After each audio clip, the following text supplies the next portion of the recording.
तो चलिए बढ़ते हैं आज की कहानी की ओर। दोस्तों, मेरा नाम सुमेर थावर है। गांव के लोग मुझे प्यार से सुमरू भी बुलाते हैं। मैं अलीगढ़ का रहने वाला हूं और वैसे तो आपने अलीगढ़ गांव का नाम सुना ही होगा, लेकिन आपकी जानकारी के लिए बताना चाहूंगा कि अलीगढ़ गांव का इतिहास बड़ा ही पुराना है।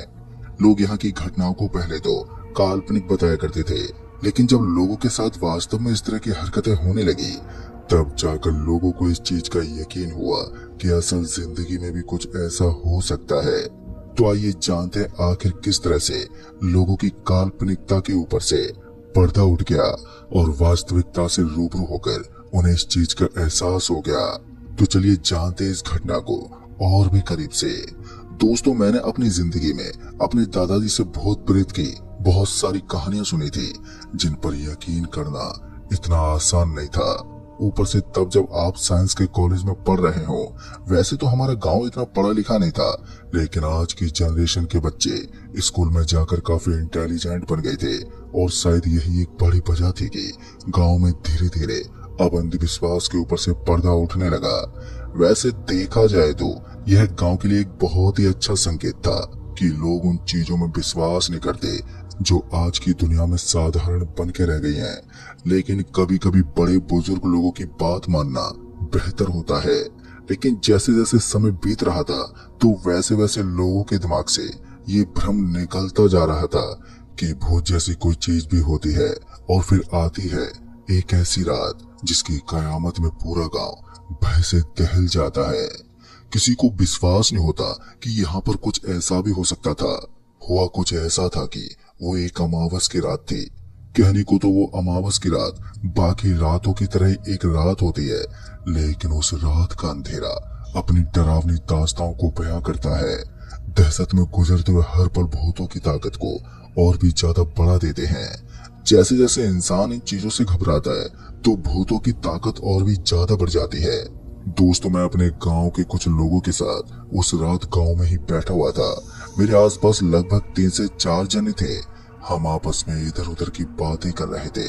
वो क्या था कि कल से हमारा एग्जाम भी शुरू होने वाला था, तो ऐसे में गांव के कुछ लड़कों के साथ में एग्जाम के बारे में डिस्कस कर रहा था।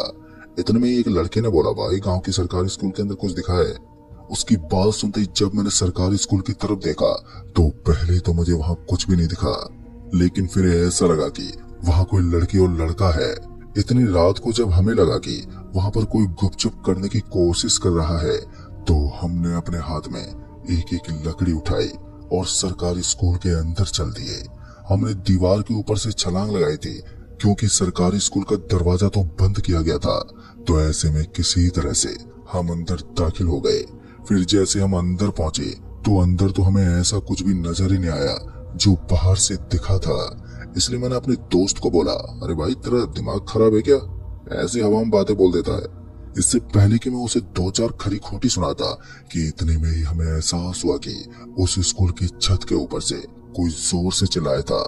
हम सभी एक बार के लिए ऊपर की तरफ देखने लगे, लेकिन फिर भी हमें वहां पर कोई नजर ही नहीं आ रहा था। फिर उसके बाद मैंने अपने दोस्तों से बोला, चलो जल्दी से ऊपर चलते हैं, कोई खतरे में हो सकता है। मैंने उनको इतना ही कहा था कि उनमें से मेरे 2 दोस्तों ने बोला, भाई हमें यहाँ पर कोई जांच पड़ताल नहीं करनी है, हम तो यहाँ से निकल रहे हैं। उसके बाद मैंने फिर से उन दोनों को वहां से निकलने को बोला, क्योंकि मुझे भी जबरदस्ती करने का कोई शौक ही नहीं था। मैंने उन सभी को बोला, जिसको जाना है वो जा सकता है। हो सकता है स्कूल के अंदर किसी के साथ कुछ गड़बड़ भी हो सकती है। फिर उसके बाद मेरे वो 2 दोस्त वहां से निकल गए। अब हम 3 जने ही बच गए थे। ऐसे में हम तीनों को टेंशन तो थी कि हमारे साथ भी कुछ गड़बड़ ना हो जाए, लेकिन फिर भी किसी की जान की परवाह करके हम तीनों उस स्कूल की छत की तरफ चल पड़े। हालांकि हमें इससे घबराहट तो हो रही थी, लेकिन फिर भी हम पीछे नहीं हटे और सीढ़ियों से होते हुए ऊपर पहुंच गए। उस सरकारी स्कूल की छत के ऊपर पहुंचने के बाद भी जब हमें वहां पर कोई नजर ही नहीं आया, तो ऐसे में हमें एक चीज का एहसास तो हो चुका था कि हो ना हो यहाँ पर कुछ तो गड़बड़ है, क्योंकि बस थोड़ी देर पहले हमें यहाँ पर किसी की आवाज भी सुनाई दी थी और अब उस आवाज का आना एकदम से बंद हो चुका था। ऐसे में ये बात जाहिर थी कि या तो हमारे साथ कोई मजाक कर रहा है या फिर किसी की जान सच में खतरे में है। इसी बीच मेरे एक दोस्त ने सरकारी स्कूल की उस छत के ऊपर एकदम से आवाज लगाना शुरू कर दिया। वो जोर जोर से चिल्लाते हुए बोल रहा था कि यहाँ पर कोई मौजूद है या फिर नहीं, लेकिन उसकी तमाम कोशिशें विफल हो गईं, क्योंकि उसके बार बार आवाज लगाने के बावजूद भी सामने से किसी का कोई भी जवाब ही नहीं मिला। आखिर में मैंने अपने दोस्तों से बोला, भाई लगता है यहाँ पर कोई नहीं है, हमें जरूर कोई वहम हुआ है, इसलिए हमें यहाँ से निकलना चाहिए। मेरी बात सुनकर उन्होंने भी अपनी अपनी गर्दन हिलाई और हाँ में जवाब दिया। हम सभी ने तुरंत ही वहां से निकलना शुरू कर दिया, लेकिन हम सभी जैसे दरवाजे के पास पहुंचने वाले थे तो एक बार फिर से एक भयानक आवाज ने हमारे कदमों को एकदम से रोक लिया। इस बार एक बार फिर से हमें ऐसा लगा कि कोई बहुत ही जोर से चिल्लाया है। इस बार की आवाज इतनी जोर की थी कि इस दर्दनाक आवाज को सुनते ही हम सभी का दिल दहल उठा। लेकिन अब हम रुकने नहीं वाले थे, क्योंकि हमें लग रहा था कि यहाँ पर कुछ तो अजीब है, इसलिए यहाँ पर रुकने से बेहतर है कि हम जल्दी से जल्दी यहाँ से निकल जाएं। मैंने अपने दोस्तों को वहां से चलने को कहा था, लेकिन तभी मेरे एक दोस्त सनी ने एकदम से बोला, अरे भाई, अगर कोई सच में मुसीबत में हुआ तो हमको बहुत पाप लगेगा, क्योंकि हमने जानबूझकर उसकी मदद नहीं की है। इस पर मैंने उससे बोला, अरे भाई, जान उसकी बचाई जाती है जो दिखाई देता है, जो हमें नजर ही नहीं आ रहा है, हम उसकी जान कैसे बचा सकते हैं। मेरी बात सुनकर वो भी थोड़ा कंफ्यूज हो गया। एक बार फिर से उसने बोला, देखो भाई, हम एक बार फिर से कोशिश करते हैं, हो सकता है हमें कोई नजर आ जाए। उसकी बात सुनकर इस बार भी मैंने सोचा कि चलो एक बार फिर से देख ही लिया जाए कि आखिर मामला क्या है। हम फिर से डरते डरते वापस से स्कूल के अंदर चले गए। अब तक गहरी रात हो चुकी थी। हम सभी इतनी रात को घर में जाकर अपने बिस्तर पर आराम किया करते थे, लेकिन आज इस अजीब सी घटना ने हम सभी को अपनी नींद से बहुत ही दूर कर दिया था। हमें लगा कि अगर हम एक साथ इस स्कूल में इधर उधर घूमते रहे तो हमें शायद कोई भी नजर नहीं आएगा, इसलिए हम तीनों को अलग अलग होना पड़ेगा। इसलिए मैंने अपने एक दोस्त सनी को बोला, सनी तुम ऊपर जाकर देखो। और फिर मैंने अपने दूसरे दोस्त को बोला, भाई तुम नीचे के कमरे में देखते रहो कि वहाँ पर कोई है क्या। इधर मैं भी स्कूल के अंदर इधर उधर इंसान को ढूंढने की कोशिश कर रहा था, क्योंकि कई बार ऐसा होता था कि कोई किसी का किडनैप करके स्कूल में छुपा देता है, जहां उसको ढूंढना मुश्किल हो जाता। ऐसे में हम तीनों दोस्त अलग अलग होकर उसे ढूंढने का प्रयास कर रहे थे, लेकिन एक बार फिर से हमें विफलता हाथ लगी। लेकिन अब की बार जो हुआ उसके बारे में हमने कभी सोचा भी नहीं था। हम तीनों फिर से एक ही जगह पर इकट्ठा हो गए और मैंने जैसे अपने तीनों दोस्तों को देखा तो उनसे पूछते बोला, भाई कोई सुराग मिला क्या। लेकिन उन दोनों की तरफ से कोई जवाब ही नहीं था। अंधेरा होने की वजह से मैं उन दोनों का चेहरा साफ साफ नहीं देख पाया, इसलिए मैंने उनसे कहा, चलो मेरे पीछे पीछे आओ, हम एक बार रसोई के पीछे देखते हैं। इस बार हम जैसे उस स्कूल की रसोई के पीछे पहुंचे तो मैं उन दोनों के उस चाल को देखकर हैरान हो गया। वो किसी रोबोट की तरह चल रहे थे। उनका चलना बहुत ही अजीब था, इसलिए मैंने अपने दोस्त सन्नी को बोला, अरे भाई पागल वागल हो गया क्या, इस तरह की हरकत क्यों कर रहा है। इससे पहले कि मैं कुछ और उससे कह पाता कि उसने अचानक ही मेरा गला पकड़ लिया और वो मेरे गले को इतनी जोर से दबाने लगा कि मैं उसके सामने अब किसी भीगी बिल्ली की तरह बन गया था। मैं अपनी तरफ से पूरी ताकत लगाने के बावजूद भी कुछ भी नहीं कर पा रहा था और वो मेरा लगातार गला दबाता जा रहा था। ऐसा लग रहा था कि मेरी सांसें फूल जाएंगी। धीरे धीरे मेरी आंख भी ऊपर चढ़ने लगी। फिर इसी बीच किसी ने झपट्टा मारा और जब मैंने उसे ठीक से देखा तो मैंने पाया कि ये मेरा दोस्त सनी था। सनी के उस जोरदार धक्के से मैं साइड में गिर गया था और उसके बाद मैंने सनी को बोला, भाई ये जगह सुरक्षित नहीं है, हम तीनों को यहाँ से भागना होगा, ये दोनों ही हमारे बहरूपिया शैतान है। अपने दोस्त की बात सुनकर मैंने वहां से भागना शुरू कर दिया, पर अच्छी बात ये थी कि इस बार हम तीनों एक साथ में थे। अपने दोस्त सनी और विद्युत को एक साथ देखकर मुझे काफी हद तक सुकून तो मिल रहा था, लेकिन अंदर ही अंदर ये डर भी सता रहा था कि कहीं फिर से हम किसी बड़े खतरे में ना फंस जाएं। इसलिए मैंने अपने कदमों की रफ्तार को बढ़ाए रखा। इधर हम जैसे दीवार के पास पहुंचे तो हमें ऐसा लगा जैसे कि पीछे से हम तीनों को ही किसी ने पकड़ लिया है और वो हमें खींचने की कोशिश कर रहा है। लेकिन दोस्तों, हैरान की बात तो ये थी कि हमारे पीछे कोई था ही नहीं। ऐसे में एक बात तो पक्की थी कि इस सरकारी स्कूल की कुछ मायावी शक्तियां हमारे ऊपर पूरी तरह से हावी हो चुकी हैं। हम तीनों ने अपनी तरफ से पूरा दम लगा दिया था, लेकिन हमारे ये दम एक पल के लिए भी काम नहीं आया और हमने जितनी कोशिश की वो सारी की सारी बेकार हो गई, क्योंकि हमारी तमाम कोशिशें उस पीछे खींचने वाली शक्ति के सामने एकदम साधारण थी।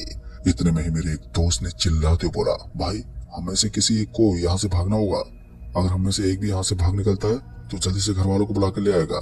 कहीं ना कहीं उसकी भी बात सही थी, क्योंकि अगर हम तीनों को अपनी जान बचानी थी तो या तो हम में से किसी एक को यहाँ से निकलना था या फिर हम तीनों ही मौत के घाट उतर जाते। हमारे दो दोस्त पहले ही अपनी जान बचा चुके थे और अब हमें भी इसी बात का अफसोस हो रहा था कि काश हम भी उनकी तरह हार मानकर यहाँ से निकल ही जाते तो हमारी हालत ऐसी नहीं होती। लेकिन अब होने को कौन ही टाल सकता है। उसके बाद मैंने अपने मित्र विद्युत को बोला, भाई तू एक काम कर, एक बार कोई एक्सपेरिमेंट करने की कोशिश कर, हो सकता है ये पीछे खींचने वाली ताकत हमारा पीछा छोड़ दे। उसने कुछ करने की कोशिश तो की, लेकिन उसके द्वारा की गई हर कोशिश में हमें विफलता ही मिली।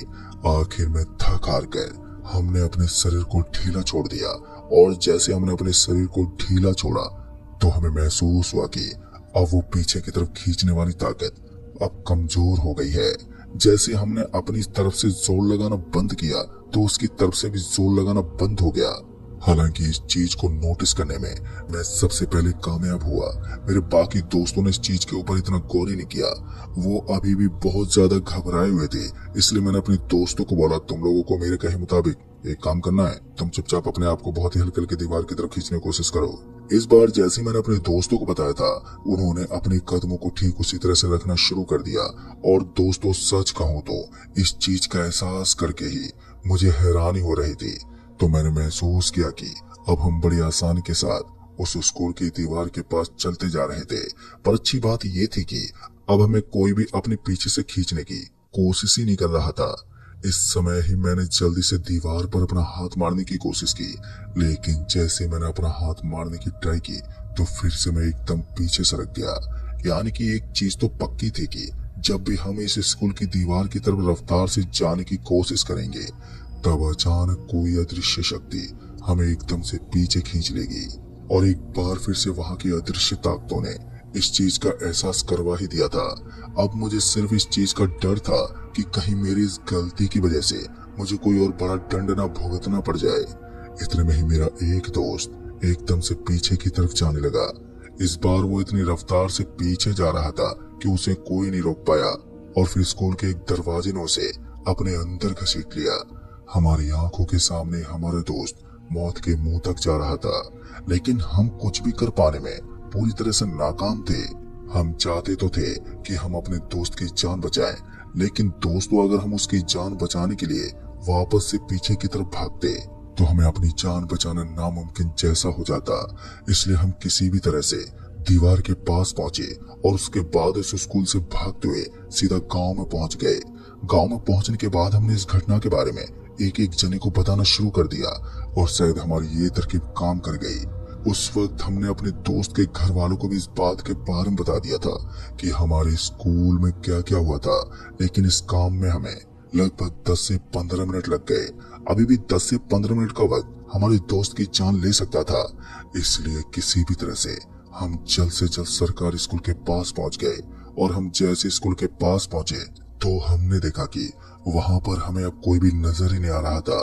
वहां केवल और केवल सन्नाटा ही पसरा हुआ था। वहां दूर दूर तक अपने दोस्त को ना देखकर मुझे बेचैनी होने लगी। फिर इतने में मुझे वो कमरा याद आ गया जिसके अंदर हमारे दोस्त को लेकर जाया गया था। इसलिए मैं उसके घर वालों को लेकर उस कमरे में पहुंच गया। उसके बाद जो हमने देखा वो देखने के बाद तो हम सबकी हिम्मत ही टूट गई। हमारी आंखों के सामने अंधेरा छा गया। गांव में एक ऐसा मातम हुआ शायद वो पहले कभी नहीं हुआ होगा। दरअसल हमने देखा कि मेरे दोस्त की गर्दन पंखे से लटकी हुई थी और वो मरा हुआ था। उसकी सांसें अब बंद हो चुकी थी और उसका शरीर अकड़ चुका था। किसी तरह से गांव के लोगों ने उसकी बॉडी को नीचे उतारा और उसका अंतिम संस्कार करने के लिए उसे घर ले गए। दोस्तों इस घटना ने उसके घर वालों को इस तरह से झंझोर दिया था कि कोई भी उस सदमे से बाहर नहीं निकल पाया। हमें तो लगा था कि ये सिर्फ आज की रात की कहानी होगी, लेकिन फिर उस रात के बाद गांव में मातम शुरू हो गया। हर रात किसी न किसी की मौत होना नॉर्मल हो गई और सभी की सभी मौतें उस स्कूल के पास ही होती हैं। तो ऐसे में गांव के लोगों ने उस स्कूल के साथ गांव को छोड़ देना ही बेहतर समझा, क्योंकि गांव में हो रही रोजाना इस तरह की घटनाएं गांव को खाली कर रही थी। हमने बहुत बार उस सरकारी स्कूल के पीछे की कहानी जानने की कोशिश भी की, नहीं तो हम उस सरकारी स्कूल की किसी दास्ता के बारे में पता लगा पाए और न ही गांव के किसी आदमी को मालूम था कि आखिर उस सरकारी स्कूल के पास ऐसा क्यों होता है। तो दोस्तों इस कहानी में बस इतना ही। कहानी आपको पसंद आई हो तो वीडियो को लाइक शेयर कमेंट जरूर कर दें।